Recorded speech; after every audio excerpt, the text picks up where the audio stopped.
Boa noite, pessoal. Tudo bem? Estamos aqui para mais uma aula de processos petroquímicos. Essa disciplina, então, é uma disciplina categoria 17 e nós temos nossos encontros aí semanais. Lembrando que essa aula vai ficar gravada e vai ficar à disposição aí dos alunos que não puderam estar presentes junto conosco. Agradeço aí a presença da Suzana, da Jéssica, da Júlia, da Vanessa, do Matheus, do Jackson. E ficamos aí aguardando os demais, se tiverem interesse de ter aula de forma síncrona conosco. Qualquer dúvida, por favor, podem parar. Só peço que utilizem o áudio, tá, pessoal? Porque pelo chat o professor não consegue ficar acompanhando, porque eu coloco o modo apresentação, então não tem como eu acompanhar a movimentação que vai se dar ali no chat. Bem, então, o que nós iremos fazer na aula de hoje, tá? Então, vamos dar um breve feedback aí com relação à aula anterior, tá? E hoje, então, vamos entrar dentro dos processos da indústria petroquímica de primeira geração, produtos petroquímicos básicos, tá? Como complemento a essa nossa terceira aula, fica para vocês fazerem a leitura da parte 2, ou do capítulo 2, lembrando que essa disciplina ela tem um livro, ele é um livro, não é bem um livro, na realidade é tipo uma apostila, né, onde o professor disponibilizou o conteúdo.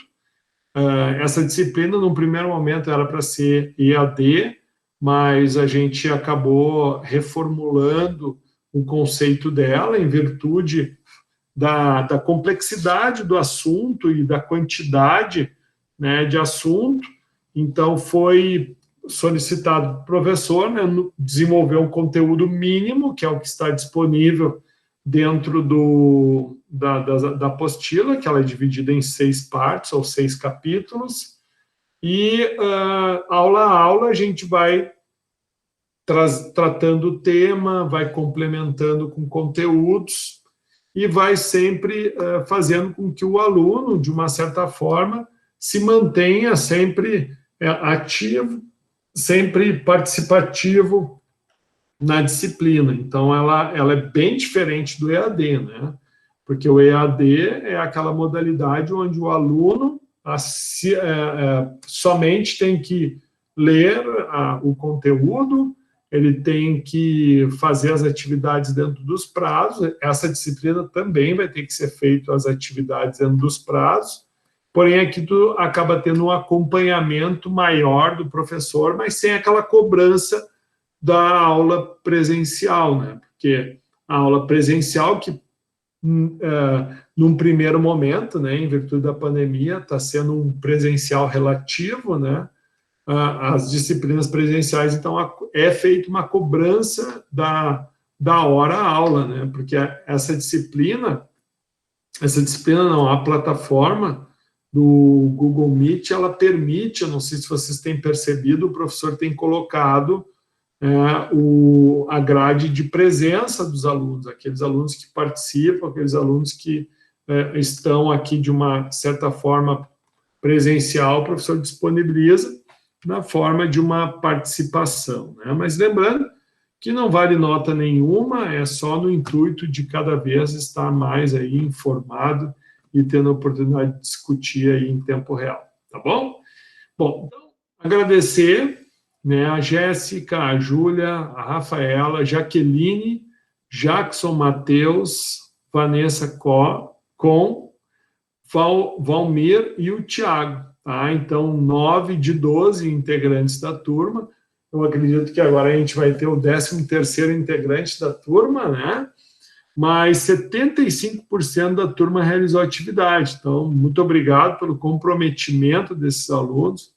Lembrando, né, que a metodologia da UBRA, ela está visando cada vez mais, né, com que o aluno seja o precursor, né, da sua formação, ou seja, o aluno ele está no centro, né, do querer estar apto a receber a graduação, né? Então, o professor traz o aporte teórico, o professor apresenta, de uma certa forma, o conteúdo no qual são complementares as competências necessárias para a atuação profissional. O aluno, então, mediante a isso, acaba tendo as suas habilidades testadas, né? Acaba sendo provocado a participar, né, desse processo, mas depende puramente do interesse, né, do aluno, né? Então, esses alunos que acabaram participando estão de parabéns, né, e agradeço aí, né, por essa parceria que estamos tendo aí nessa terceira aula já de processos petroquímicos. Muito bem. Cadeia petroquímica. Então, hoje nós vamos entrar aí na parte 2, tá? Onde nós vamos, então, um pouquinho adiante, né? Na primeira aula falamos sobre o petróleo, na segunda aula, então, falamos sobre o refino do petróleo, né? Que é aquela atividade onde é realizada na refinaria. Então, como o professor é aqui do Rio Grande do Sul, o professor acaba tendo uma maior facilidade, tá, para pegar as informações referentes aqui à refinaria, que fica aqui em Canoas, né, a rede de transporte, digamos assim, do fluido do petróleo, do terminal marítimo que fica lá em Tramandaí, passa por Osório e vem até Canoas, né? Então, a gente acabou trazendo mais as informações aqui do Sul. Tá? Obviamente que em São Paulo, né, também tem um sistema semelhante, tem refinarias, tem refinaria e também tem um polo petroquímico, que a gente vai falar um pouquinho agora, e na Bahia também tem.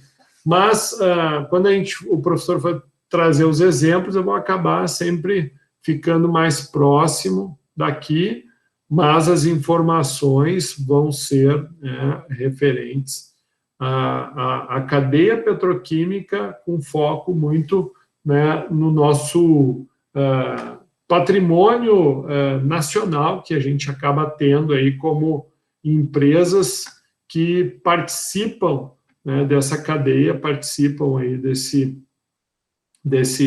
mercado.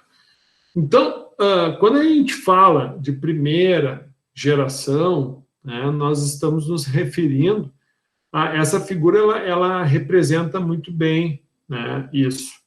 Então, a indústria petroquímica, ela, como o próprio nome, né, já nos sugere, ela é uma indústria que deriva do petróleo, né? Então, não só do petróleo, mas do gás natural. Então, os insumos que nós vimos na aula passada, um dos insumos que é retirado do refino do petróleo é o nafta. O que é o nafta? O nafta nada mais é do que uma mistura de frações leves presentes no petróleo. Lembrando que, então, o petróleo é uma mistura, né, de hidrocarbonetos, e na aula passada nós vimos que esse petróleo, então, basicamente ele passa por etapas, né, de separação, ou seja, operações de separação desses componentes, e como a gente viu na aula passada, em virtude, né, de existir diferentes, digamos, composições ligadas à massa, à densidade do petróleo, nós vamos ter, então, diferentes composições, ou seja, petróleos mais pesados vão ter moléculas, macromoléculas muito mais maiores, né? E essas macromoléculas maiores, na própria refinaria, já passam por uma etapa química de craqueamento, né, que visa o quê? Reduzir, aumentar o rendimento das frações leves. Isso aí até a gente trabalhou com exercícios também em sala de aula. Então, uma vez, então, essas frações dentro de uma faixa de carbonos, né, C5 a C9, a nafta, então, é trazida, né, é levada até a indústria, então, de primeira geração. Então, lá na indústria de primeira geração, essa nafta, então, vai passar por um processamento. Além do nafta, o gás natural também fornece matéria-prima, tá, para a indústria de primeira geração. Se vocês recordarem um pouquinho do que nós vimos na aula passada, vocês devem de lembrar que em algum momento a gente questionou se o Brasil era autossuficiente em petróleo, né? Então, assim, o volume que nós extraímos das reservas é um volume que daria para suprir o mercado nacional. Porém, as refinarias aqui no Brasil, elas são refinarias preparadas para receber um petróleo leve, diferente do petróleo que nós temos no Brasil, que é um petróleo mais pesado. Então, o que ocorre? Acaba-se que nós não conseguimos, então, puramente estar usando todo esse nosso petróleo, uma parte dele acaba sendo exportada e outra parte acaba sendo importada para poder fazer um blend e poder estar, então, utilizando. Mas, de igual forma, as refinarias também não dão conta de produzir todo o nafta. Então, o exemplo que a gente viu aqui, né, dessa rota do petróleo que vem lá de Tramandaí, passa por Osório e chega a Canoas, esse mesmo oleoduto que a gente chama, ele também transita com nafta, né? Então, esse duto, digamos assim, esse duto ele é uma tubulação de aço. Essa tubulação, então, ela serve como uma rodovia, né? Então, entre aspas, né? Então, ela tanto tem um fluxo que passa por ali, então, petróleo, mas também por ali passa, né, nafta, né? E esse nafta, ele visa o quê? Suprir a cadeia de primeira geração, tá? Então, o que vai ocorrer lá na primeira geração? Então, onde nós vamos estar desenvolvendo a petroquímica. No Brasil, como havia citado, nós temos 3 polos. O Rio Grande do Sul é o 3º polo, tá? Então, nós temos em Mauá, né, nós temos Camaçari, na Bahia, e nós temos aqui em Triunfo. Tá? Desses 3 polos petroquímicos que nós temos aí, 70% do nafta vem da Petrobras. E o restante, ou seja, 30%, então, ele é importado. Essas informações são informações que o professor acabou trazendo, né? Informações da literatura, né? O professor também não tem todo esse conhecimento desse mercado, digamos assim. Mas, na média, essa é a justificativa para que a gente, de fato, entenda, né, o que acaba acontecendo. Muito embora a gente tenha volume de petróleo, muito embora a gente tenha as refinarias, nem sempre o que nós temos internamente consegue suprir a demanda, por exemplo, de plásticos. Porque quando a gente fala, né, na indústria petroquímica, nós vamos, na próxima aula, que vocês vão, de forma semipresencial, fazerem a leitura da parte 3 do nosso conteúdo, parte 3, ou capítulo 3, lá vocês vão ver a indústria, então, de segunda geração. E essa indústria, então, é aquela que vai processar os produtos que saem da primeira geração. Então, basicamente, a segunda geração é a indústria que vai estar produzindo, então, as resinas, né, que vão ser o que? As bolinhas, os polietilenos, os polipropilenos, né, ou seja, vai ser toda a matéria básica para uma indústria de terceira geração, que vai fazer o gabinete do computador, que vai fazer as garrafas que a gente utiliza para transitar com produtos, os filmes plásticos que a gente utiliza em N aplicações domésticas, industriais, mas daí ali a gente, na terceira geração, a gente já começa a enxergar o plástico como utensílios, como bens de consumo, né? Mas a primeira geração nada mais é o que? É aquela matéria-prima que é retirada do petróleo e é processada para virar o quê? Os monômeros, as menores partes que vão compor, então, os polímeros que vão começar a ser formados na indústria de segunda geração.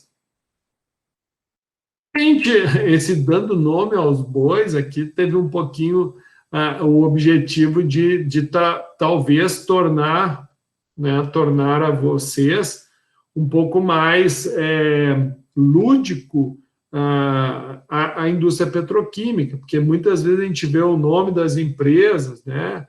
Dow, Oxiteno, Inova, Lanxess, BASF, né? Electrolux, Tetra Pak, Tigre, Whirlpool, Braskem, mas onde é que estão essas empresas propriamente, né, no processo, né? Onde é que elas estão? Então, a gente percebe aqui, óleo, gás, etanol e biomassa, essa aqui, as unidades fabris e refinarias, no Brasil, é em torno de 17.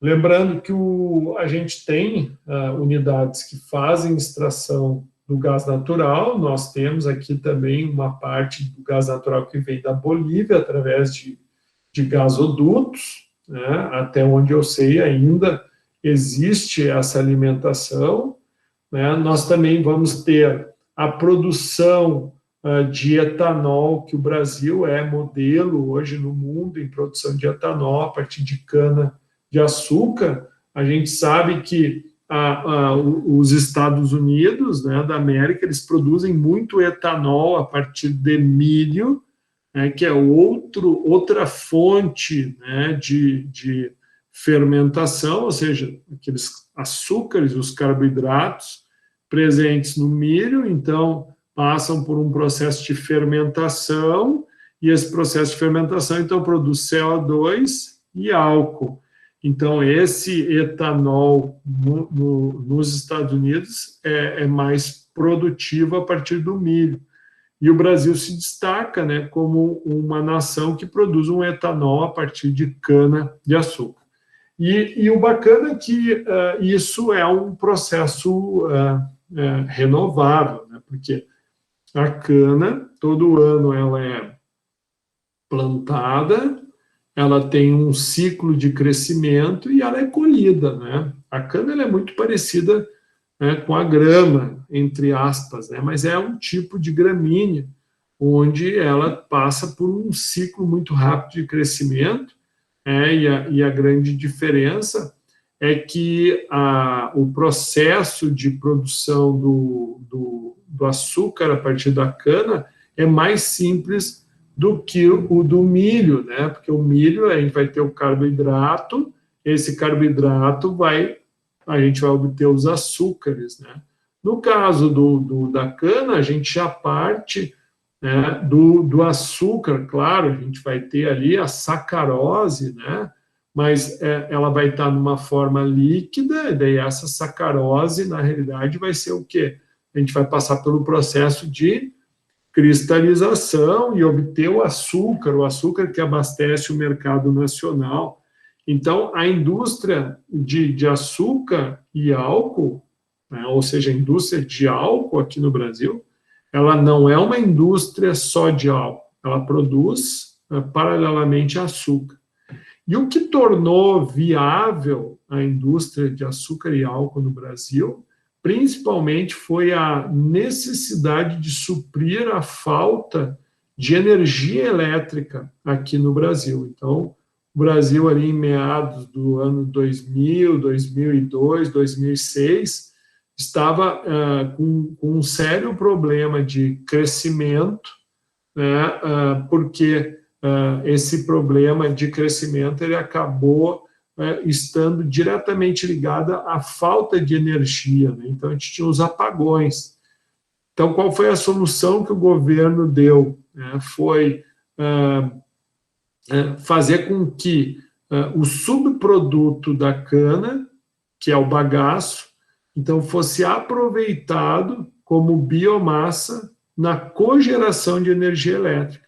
Então, hoje, a viabilidade de uma usina de açúcar e álcool não é puramente para abastecer o mercado com etanol, né? Nós que temos aí a maior frota mundial de carros flex, ou seja, carros que utilizam tanto álcool quanto gasolina.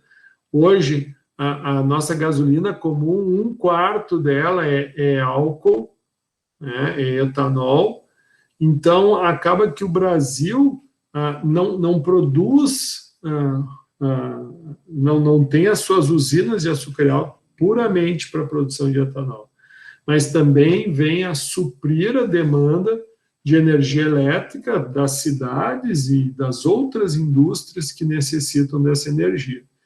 E é aquilo, né? Todo usineiro, quando o açúcar está barato, eles vendem álcool. Quando o álcool está barato, eles vendem açúcar.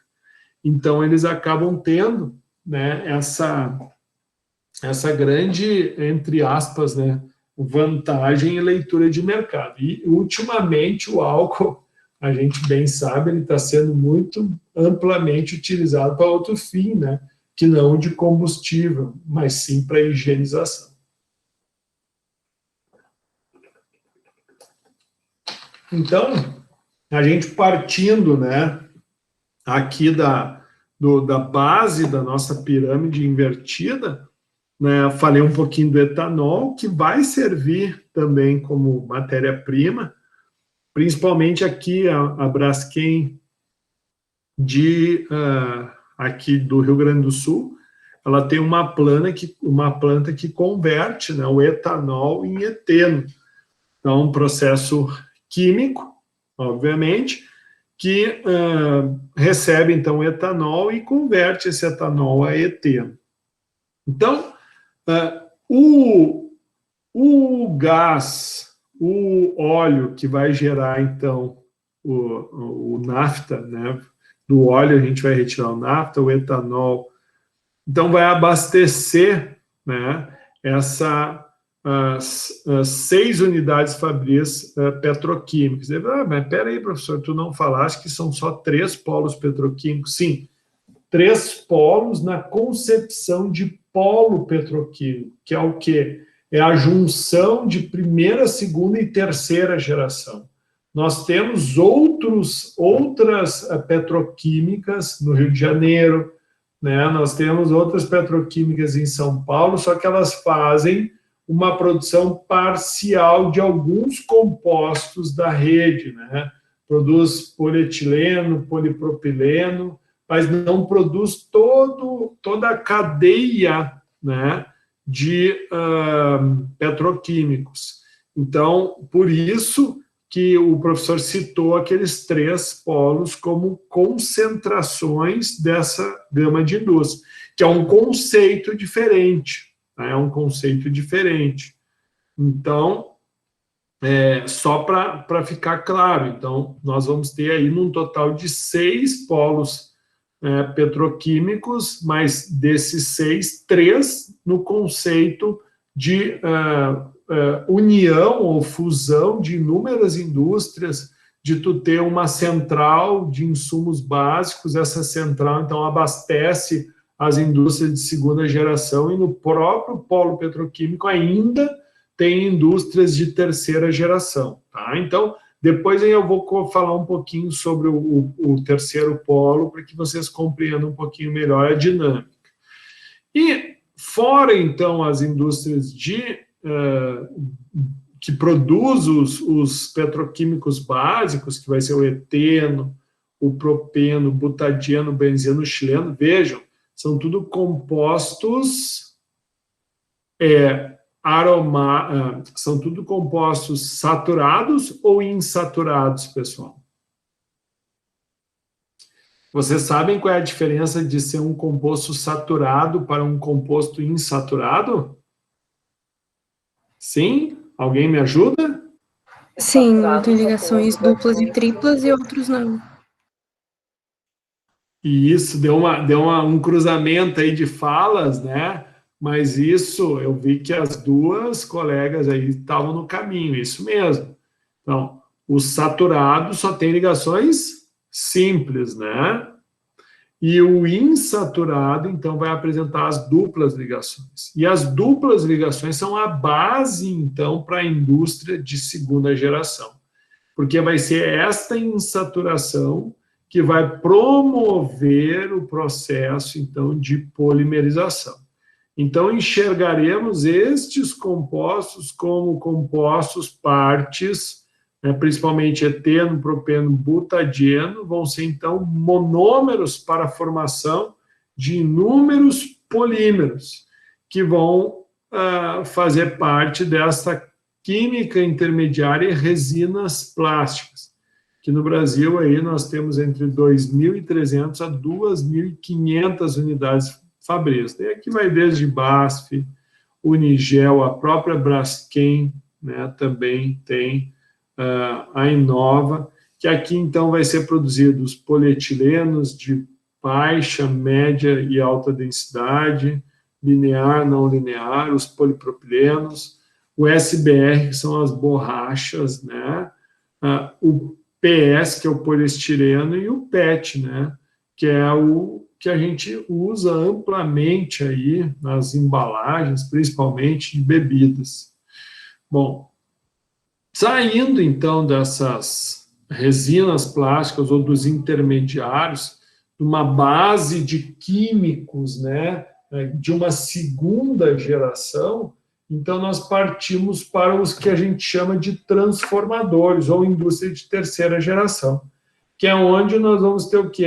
As embalagens, os produtos, né, os componentes automotivos, a parte eletrônica, os tubos. Então, né, forte e leve, a parte de caixas d'água, né, Copobras, né, de recipientes plásticos para bebidas, comidas, Electrolux, eletrodomésticos, Tetra Pak, né, embalagens para alimentos, Whirlpool, que a Whirlpool é o que vocês conhecem da Brastemp, né, então a linha Brastemp pertence ao grupo Whirlpool, né, Tigre, né, tubos, e daí aí a gente vai ter o quê? O abastecimento dos segmentos agrícolas, construção civil, varejo, a linha automotiva, os cuidados pessoais e alimentos. Então, essa é, digamos assim, é o quadro onde vai nos trazer, por completo, o que nós vamos, nesta disciplina, desenvolver. Porque, principalmente, essa parte 1 da disciplina, o AP1, nós vamos estar muito mais focados com petróleo e petroquímica, né? Entendendo o que cada um faz e quais são as fábricas, né? Quem são os que realizam isso. Já na segunda parte, nós já vamos entrar um pouco mais na química, entender o que é uma reação de polimerização, quais são as características do polímero, o que é um polímero de alta, outro de baixa densidade, quais são, né, as características do processo produtivo e assim por diante. Então, a gente vai entrar um pouco mais, né, no detalhamento do processo produtivo e na caracterização, então, dos materiais. Aqui é muito mais, então, uma etapa mais informativa, onde a gente vai entendendo onde estamos, aonde viemos e para onde iremos, tá? Então, os insumos de primeira geração, como a gente já viu, então vão ser oriundos do gás natural e do nafta. No gás natural e no nafta, o que nós iremos buscar, né? A gente, então, vai buscar os destilados líquidos, que vão de C4 a C9, né? Obviamente, compostos aí gasosos, né? Como o etano, né? Que vão... O próprio eteno, que vai vir junto também, né? Juntamente com o nafta, em menor percentual, mas, né? Vem muito mais etano e muito mais cadeias de C4 a C9. E também a indústria de primeira geração vai ser abastecida com metanol. O Brasil já teve indústria, né, de produção de metanol, mas ultimamente a empresa que produzia o metanol no Brasil parou de produzir o metanol em virtude de uma questão estratégica, porque a gente está falando aqui de commodities, né, pessoal? O que é uma commodity? É algo que é produzido no mundo inteiro e que, se tu não tiver competitividade para produzir nacionalmente, ou não tiver algum tipo de benefício, às vezes se torna mais barato tu importar essa matéria-prima ou importar esse insumo químico do que produzir em terra nacional. E aí a gente entra em N fatores, que vão desde custo de mão de obra, custo de energia, né, impostos e tudo mais. Né? Só para a gente fazer uma analogia, né, às vezes a gente não entende, por que na China é tão barato? Só para vocês entenderem, aqui no Brasil, por exemplo, né, no Brasil a gente tem aí 12 meses no ano, né, desses 12 meses a gente tem que trabalhar 11 meses e a gente recebe 13 salários, na média, né? Então, essa é o regime, né, trabalhista do Brasil, sendo que a gente não trabalha mais do que 8 horas e 48 minutos por dia, né? Então, ou dá uma média de um pouquinho menos de 8 horas, trabalhando 6 dias por semana. Na China, a carga horária de trabalho dos trabalhadores são 12 horas por dia, e eles trabalham de segunda a sábado, ou seja, eles trabalham 6 dias por semana. Então, só aí, né, a gente pode fazer uma continha básica. Vamos considerar aí 8 horas trabalhadas no Brasil, então 8 vezes 6, né? Então, por semana, um trabalhador aqui no Brasil trabalha, então, 48 horas. 48 horas no Brasil por semana, tá? Enquanto na China, por semana, o cara trabalha 72 horas. Ou seja, o cara trabalha praticamente, né, o dobro. Né? Não chega ao dobro, mas é um volume. A gente trabalha em torno de 66% da carga horária de um chinês. Né? Então, aí já acaba sustentando, né, que realmente, né, produzir no Brasil às vezes é complicado, né, sendo que tu não tens essa comparação, né, direta, né, no sentido de que lá na China os caras trabalham muito mais, né, certo ou errado não sei, mas o regime dos caras é assim. Então, se tu é uma empresa que trabalha, por exemplo, 24 horas, que nem uma petroquímica aqui no Brasil, aqui são 3 turnos de trabalho, né? Enquanto lá seriam 2 turnos. Então, vamos supor que num turno tu tenha que ter 6 pessoas, a gente aqui no Brasil teria aí 6 vezes 3, dariam 18 trabalhadores, né, para um dia de trabalho, enquanto lá, né, ficaríamos né, com 2 turnos, ou seja, dariam 12 pessoas. Então, além de eles trabalharem mais, eles vão acabar custando menos, né, e com menos funcionários eles vão produzir, digamos, a mesma coisa que uma planta produziria aqui no Brasil. Então, a gente precisa ter muita eficiência em termos de rendimento, em termos de infraestrutura, para poder acabar suprindo, né, uma comparação dessa, como eu acabei de trazer. Bom, então, quais vão ser os processos envolvidos na primeira geração? Então, basicamente, né, uma indústria de primeira geração ela vai ser chamada de central de químicos ou craqueadores, onde vai receber essa nafta, né, vai receber esse gás, e ali, então, vai se retirar as olefinas, né, vai se retirar os aromáticos, né, e também nessas centrais aí, normalmente a indústria de primeira geração no polo petroquímico também vai fazer produção ou vai receber via terceiros, né, os insumos de utilidades, porque para te ter um polo petroquímico, e aí que é o conceito do tipo de indústria, a intenção é que o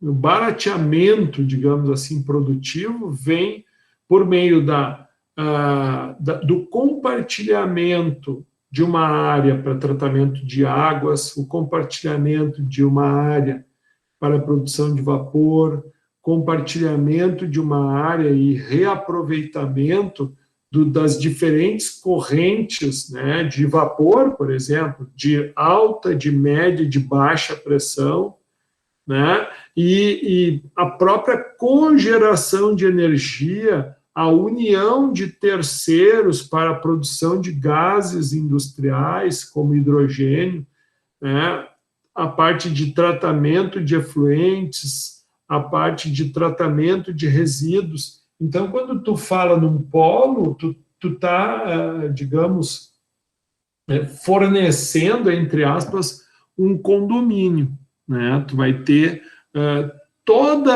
o suprimento de todas as necessidades num local só, de forma compartilhada. Então, isso acaba fazendo com que os custos operacionais reduzam. É óbvio que também o volume produtivo precisa ser expressivo.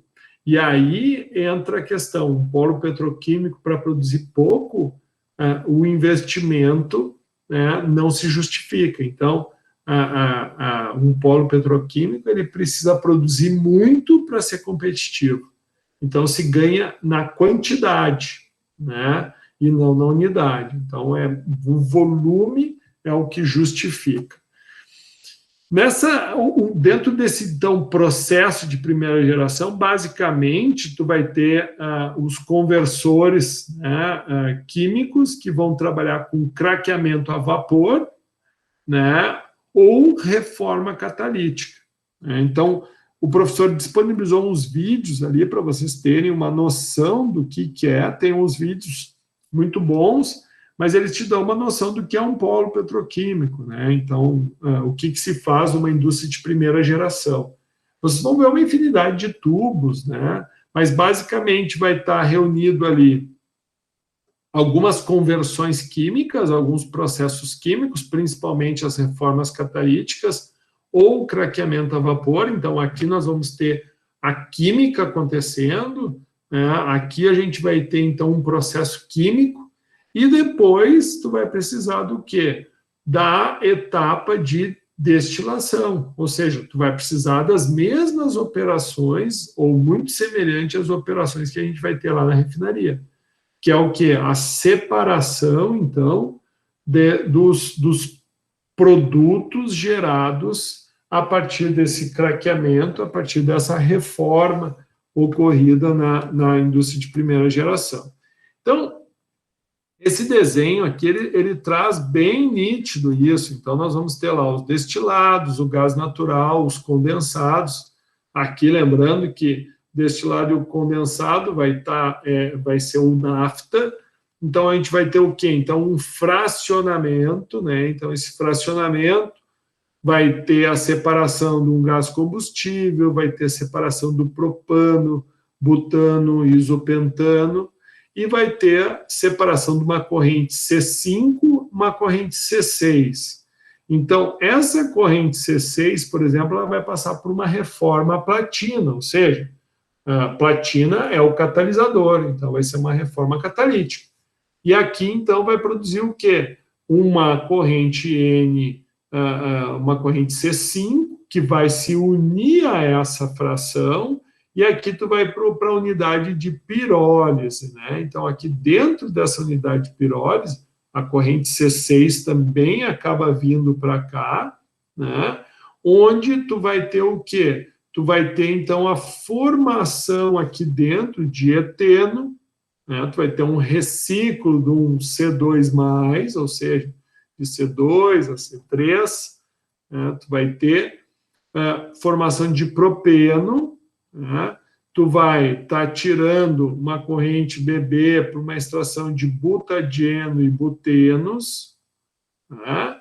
E dentro dessa unidade de pirólise, onde também vai estar vindo mais material refinado, que sai lá da extração de aromáticos, e o gasóleo dentro dessa unidade, né, adicionando mais hidrogênio, né, vai ter, então, a produção de gasolina e óleo combustível.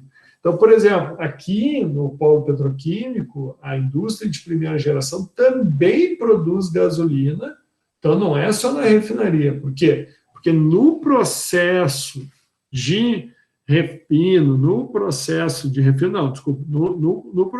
de reforma catalítica e de pirólise aqui, que é o que nós vamos chamar, né, que pode ocorrer em termos de um craqueamento de vapor, ou da própria reforma, acabam se tirando, então, outros derivados, né, desse processo.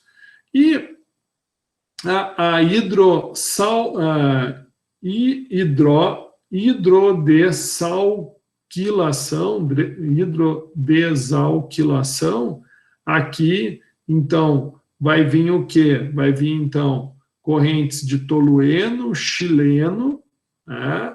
E essas correntes, então, vão receber, né, hidrogênio, e aqui vamos ter a separação de benzeno, que é precursor também, é muito utilizado na indústria de borracha, na indústria de pigmento, que é, por exemplo, o índigo blue, é feito a partir de benzeno, né? E também, né, aromáticos são muito importantes para mistura e melhorar a octanagem, né, da gasolina, principalmente na gasolina premium. Então, tu tens essas correntes aqui se alternando, né, para não só produção, mas também extração dos aromáticos que vão servir, por exemplo, tolueno, xileno, como solventes, amplamente utilizado em tintas, utilizado em colas, adesivos, e outros aromáticos com N outras aplicações. Então, basicamente, o que nós vamos ter aqui na indústria de primeira geração é todas essas correntes, e daí vocês imaginem a quantidade de tubos que a gente vai ver, porque vão ser produtos que vão ser recirculados, que vão entrar em outros tipos de processos e outra produção. Então, basicamente, né, fazendo uma relação percentual, né, que não é um valor exato, mas nos dá uma noção das quantidades.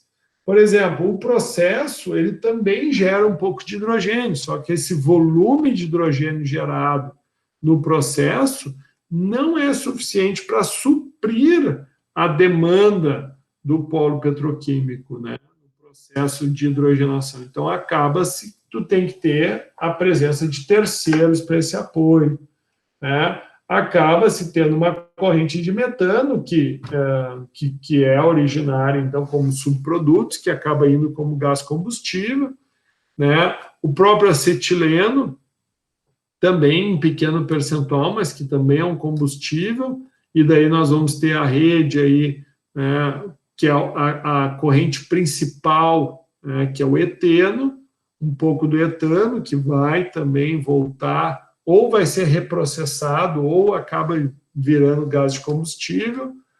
1,2 propadieno, 1,2 de propadieno, 11,6 de propeno, 0,3 de propano, que também vai como gás natural ou como mistura aqui para recircular no processo, 4,7 de butadieno, 2,2 de buteno e 27,7% de C5 mais líquido, que daí entra toda essa linha aqui de produtos, que daí, obviamente, um pouquinho distribuindo esses 27,7%, nós vamos ter todos esses outros produtos. Mas o principal produto gerado na primeira geração é o eteno. Certo? Então, além disso que o professor trouxe aqui para vocês, que nem eu falei, então um polo petroquímico ele vai necessitar muito de utilidades, que são águas de diferentes qualidades. Então, não é só a água potável, porque a água potável por si só ela vai ter o quê? Muitos sais. E quando a gente trabalha num polo petroquímico para a geração de energia elétrica, essa caldeira precisa gerar uma pressão, precisa gerar um vapor de alta pressão para que essas turbinas girem e formem energia elétrica. Então,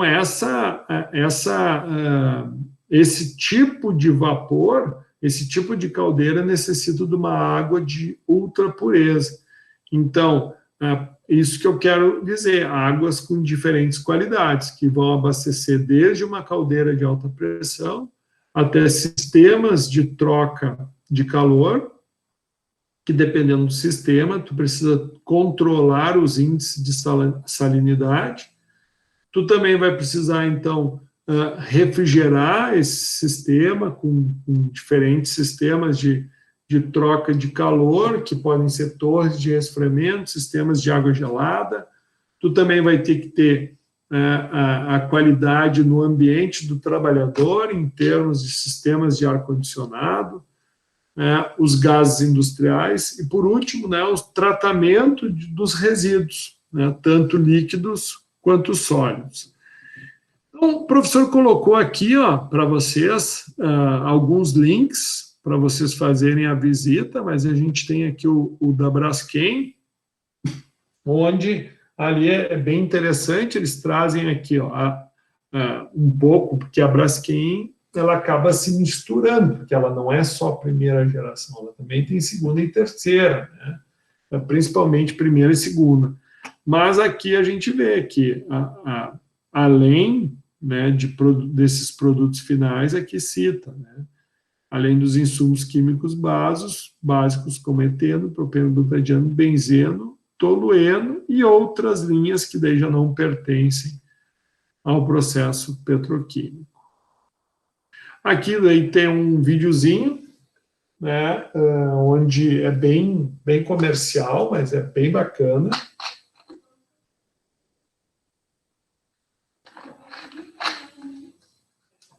De uma forma bem dinâmica, tu consegue ter uma boa noção. Esse aqui é um vídeo bem curioso, é de 2012, Teledomingo, é um telejornal que, não sei se ainda tem, mas é um telejornal que dava, depois do Fantástico, era bem tarde, e aqui ele fala, numa linguagem bem acessível, mas eles apresentam o polo petroquímico de Triunfo. Então, é bem interessante, eles falam numa linguagem mais simples, e eu peguei essa imagem que mostra ali, nada mais, nada menos, aquele vidro ali que a gente está enxergando, é o nafta. Então, o nafta, assim como a gasolina, é um líquido transparente. Mas a gasolina não é amarela, aquilo é pigmento que tu coloca. Então, o nafta, ele é um líquido transparente, é esse o líquido que é uma mistura, então, de hidrocarbonetos, que então vai ser, né, reformado, vai ser processado quimicamente e, posteriormente, então, separado. Esse vídeo é bem chato, né? Ele é bem chato, mas visualmente ele é muito interessante. Então, a Braskem, claro, não agora, mas eles realizam, possibilitam visitas à unidade de Fabril, né? Antes da pandemia, até que pela Ubra a gente fez visitas com turmas, visitas diurnas, né, que a gente faz o agendamento e é bem legal, porque tu recebe uma breve explicação da área de engenharia, de como funciona o processo, eles também explicam como é que funciona o processo seletivos, né, de quem tiver interesse para trabalhar na área. Então, acaba que essa área de primeira geração é uma área muito rica em fonte de trabalho para estudantes, não só técnicos em química, técnico em plásticos, mas mais em química, mas também, né, para engenharia, para química industrial. Então, eles dão essa explicação e depois eles dão uma volta de ônibus explicando, né, o que são. E aqui a gente pode ver a questão da reforma catalítica. Se vocês prestarem bem atenção, vai ter uma voz de fundo, que é o cara, né, que faz a visita guiada, falando sobre o que está sendo observado. Porém, como provavelmente deve ter sido um visitante que fica filmando, ele acaba não tendo muita qualidade de áudio, mas o visual é bem bacana.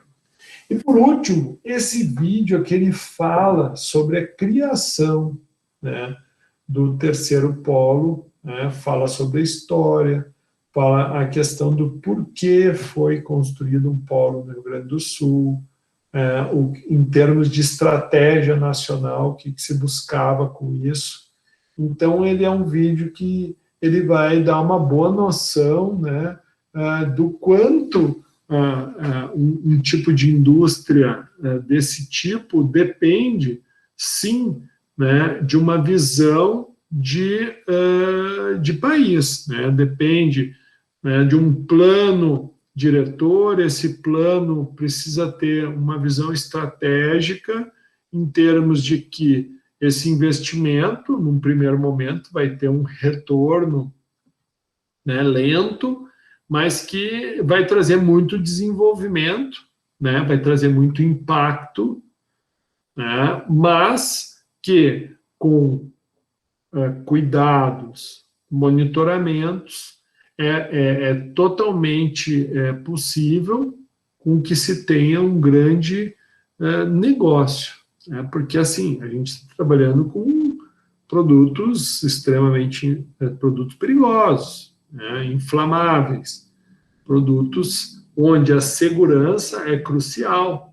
Então, para a gente ter um sério risco, é muito simples, não precisa de muito para dar problema, né? Não só num polo desses, mas também numa refinaria. E, por último, aqui fala um pouco, né, da Braskem, e daí fala sobre a Braskem no México. Então, hoje a Braskem é uma empresa que, se vocês verem lá atrás, é uma indústria que tem, é uma SA, mas que tem como seus maiores investidores empresas brasileiras, e essas empresas, então, elas acabam investindo no mundo, né? Então, é um vídeo que fala sobre o complexo petroquímico da Braskem em parceria com a IDESA, que aqui a gente tem o quê? Um fornecimento de tecnologia, obviamente, por parte da Braskem, mas um tempo de permanência juntos em um outro país, que tem uma garantia de fornecimento de um insumo básico e essa garantia por um período de tempo X vai fazer com que seja rentável, né, e permita com que o payback seja mais rápido possível do investimento. E por último, né, esse vídeo institucional aqui, ele é um mix de primeira e segunda geração. Então, ele mostra um pouquinho, né, do que é feito, né, das etapas em que o NAFTA, os precursores da primeira geração, né, são processados e trabalhados até, né, a obtenção dos polímeros na forma de resinas que vão suprir a indústria de terceira geração. Bom, então, saindo um pouquinho dessa ilustração, vocês vão ter a partir daqueles vídeos que vocês vão assistir, obviamente, nós entramos, então, no entendimento do que são empresas terceiras, né? Porque, assim, o exemplo, né, não só do polo petroquímico aqui, o terceiro polo petroquímico, mas Mauá, primeiro, Camaçari, acaba que lá começaram como estatais, né? Então, aqui no Rio Grande do Sul, a gente tinha a Copesul, né, que era a Companhia Petroquímica do Rio Grande do Sul, ou seja, ela tinha recursos Petrobras e tinha também recursos do Estado do Rio Grande do Sul. Então, num primeiro momento, o investimento foi muito alto, acabou sendo necessário um investimento, um aporte, né, de governo nacional, governo, recurso estadual.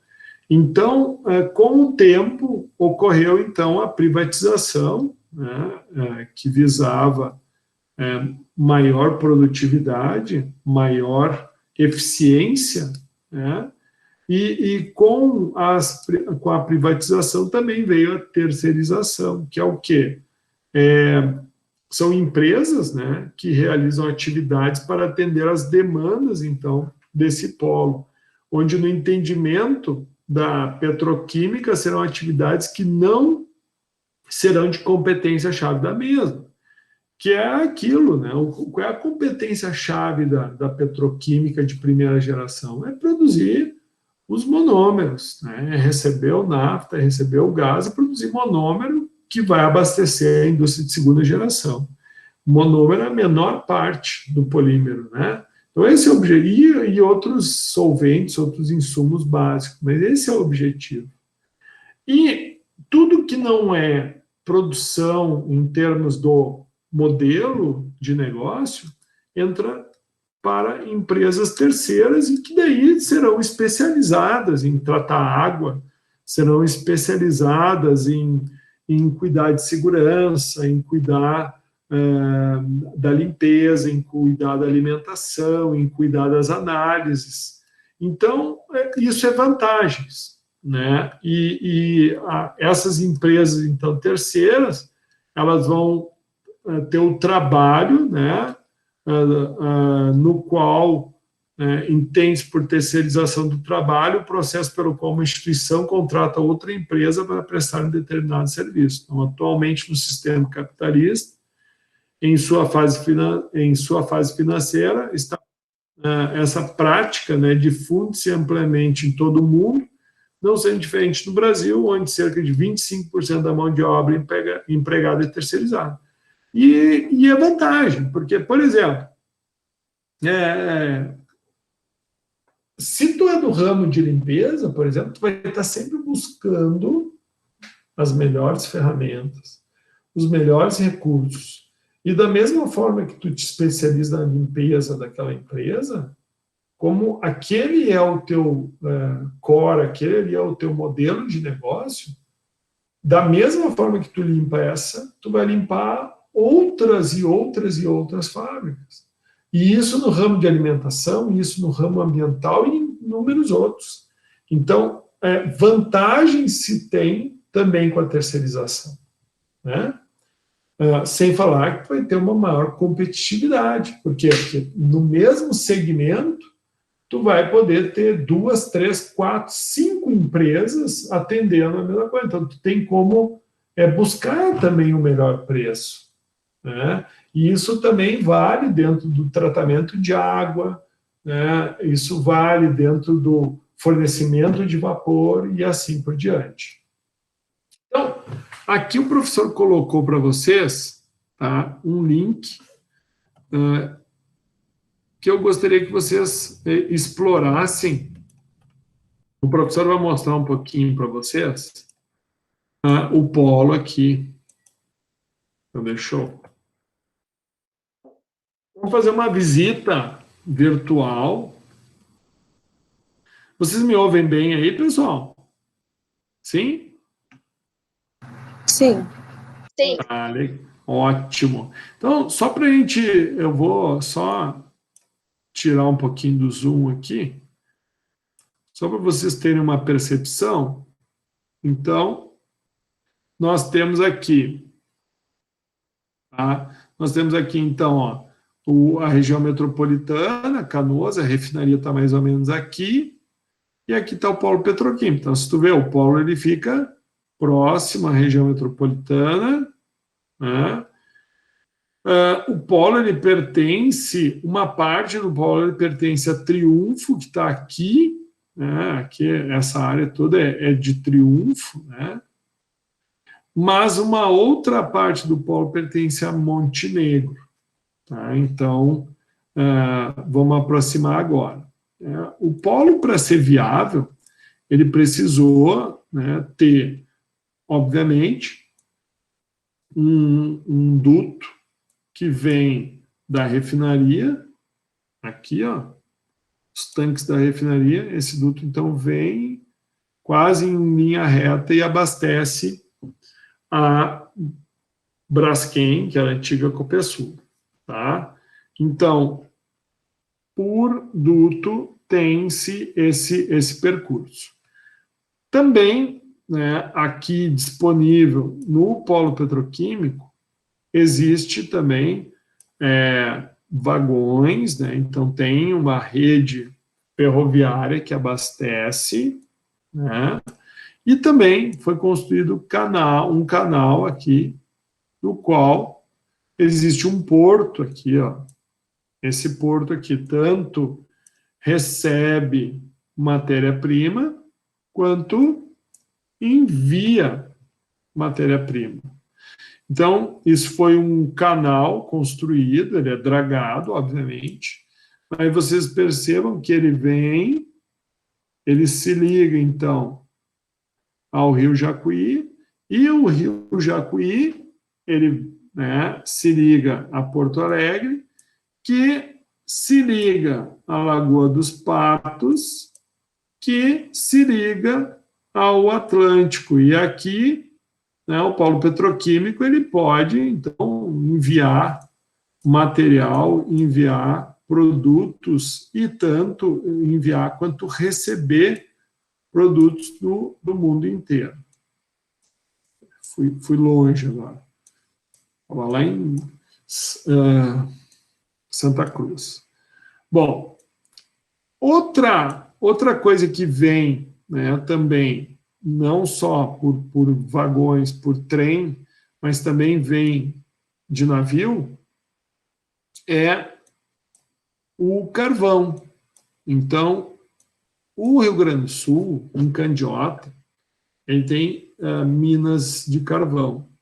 Então, lá em Candiota, por exemplo, eles têm uma usina termoelétrica que utiliza esse carvão. E esse carvão também abastece a Braskem de primeira geração. Para quê?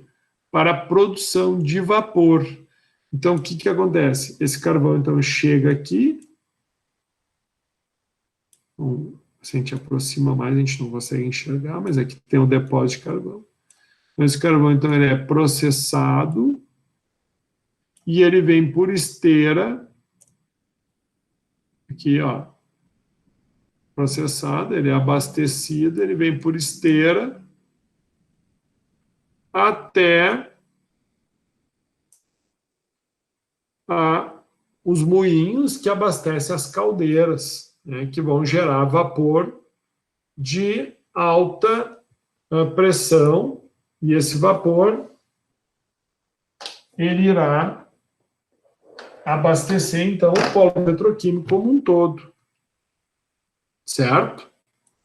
Então, para a gente ter uma noção, aqui, ó, a gente desce aqui na frente do polo petroquímico, da Braskem, né? Aqui a gente é a entrada da antiga Copesul, da Braskem, e a chaminé está um pouquinho mais para cá.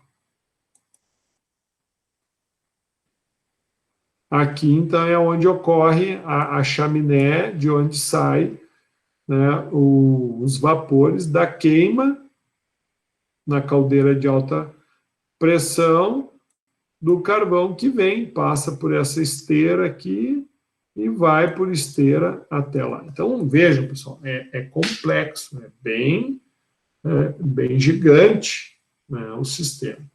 E aqui, então, nós vamos ter... Aqui não tem como a gente visualizar, né? Aqui é a área particular, não tem como a gente olhar. Mas é aqui, quando vocês olharem o vídeo, o que acontece? Quando tu entra aqui no polo, tu vem, aí tem aqui, tem banco, tem uma parte administrativa, tu assiste aqui, né, tu te direciona até essa parte, tu assiste um vídeo aqui tem os laboratórios, tem a parte administrativa, né, tem mais laboratórios, tem N áreas, tem refeitório e assim por diante. Então, daqui, o ônibus, então, te pega aqui, e esse ônibus, então, ele vem, passa pelos tanques de produto, aqui seriam os tanques de matéria-prima, né, vem aqui, tem os tanques dos gases, e daí ele vem dar essa banda aqui embaixo, daí, obviamente, que aqui tu está enxergando as outras empresas de segunda geração, que vão ficar no entorno, né? E daí esse ônibus vem até o limite, aqui então é a central onde recebe os resíduos, né? Esse ônibus vem, aqui passa pela planta, né, a planta, não, aqui é a planta não, eu acho que é aqui mesmo, que recebe o etanol e processa em eteno verde, né? Aqui, então, as reformas, aí a gente vai olhar aqui as colunas de destilação, então tu vê que tem uma sombrinha aqui, então o processo químico e as operações unitárias vão acontecer aqui, ó. Esse entorno é a área de tancagem. E aqui, aqui é as redes, ó, as tubulações, né, que são inúmeros tubos. E isso fica bem visível no vídeo. Aqui, então, fica a parte, né, de subestação de energia elétrica, então, boa parte da energia para suprir o processo é produzido aqui. Então, tem uma central, se distribui, aqui a geração de gases, aqui tu tem outras unidades produtoras, né? E aqui, então, tu vai ter, né, as vias de acesso, e se tu ver aqui, então, tu gera os insumos básicos que vai abastecer a indústria de borracha, que tem aqui, indústria de polipropileno, polietileno, né, e assim por diante. E saindo daqui, ou seja, daqui, todos os resíduos gerados aqui vão até o CITEL, que é onde é feito o tratamento dos resíduos líquidos, né?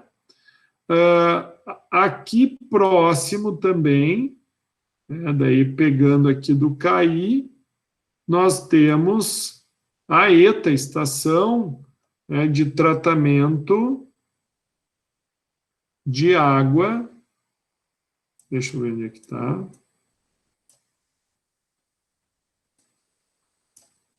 Não é aqui.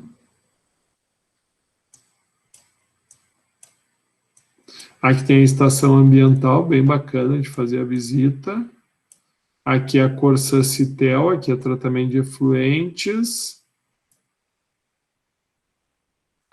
Onde é que está a ETA da Corsã?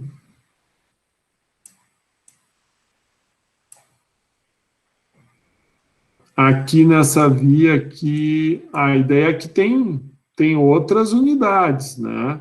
Aqui o que nós vamos ter? Aqui a gente tem Arauco, que daí é celulose, tá? Mas aqui a gente tem outras unidades de produção, tem a Bepo, tem outras empresas que utilizam, né? Ou não, os insumos do que vem do polo petroquímico. Bom, basicamente, e a central de resíduos sólidos é aqui, ó. Aqui, ó, aqui se tratam os resíduos. Aqui é o Sigecor, se eu não me engano.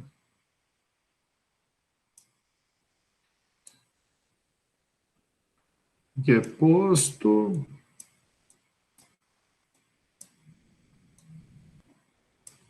E é isso, então, pessoal. Eu acho que depois o cara vai dando uma passeadinha aqui, tu sempre descobre mais coisas, mas mais ou menos a gente pode, então, ter uma boa noção do que é um polo e, principalmente, a importância que ele tem no caso, não só para o Rio Grande do Sul, mas principalmente para a indústria aí brasileira.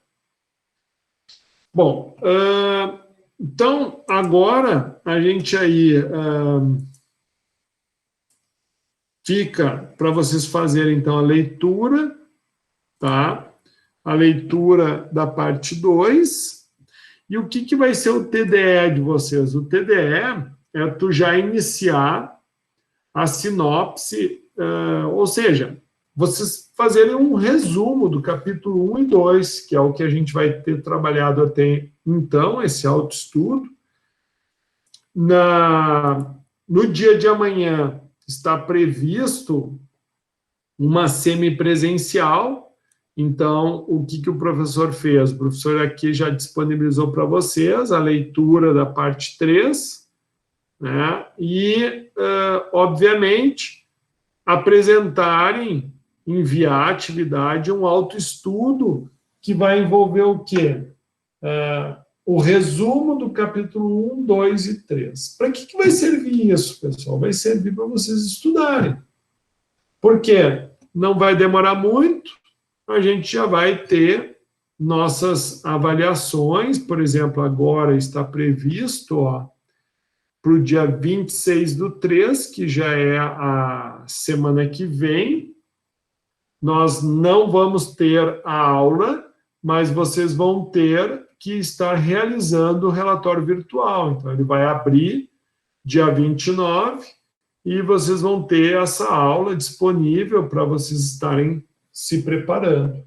Então, relatório virtual que vai visar com que vocês apliquem uma boa parte do conhecimento adquirido.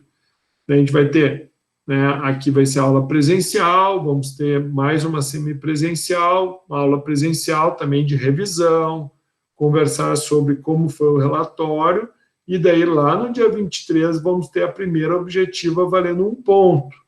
Dia 23, teoricamente, mas na realidade abre entre o dia 19 e o dia 26.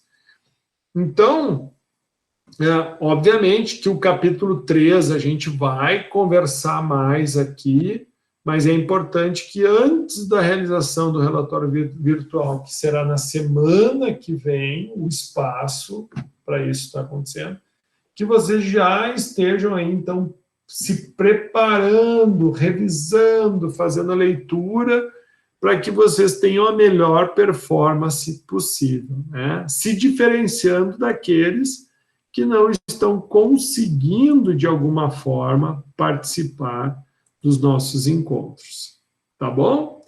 Então, agradeço aí a participação de vocês, e daí fica agora, então, o professor vai encerrar, e daí a gente fica de forma assíncrona aqui à disposição de vocês até às 9, e depois das 9 até às 10, de forma assíncrona também, daí direto, só lá na plataforma, a nossa tutora, a Raquel, ok? Foram os resumos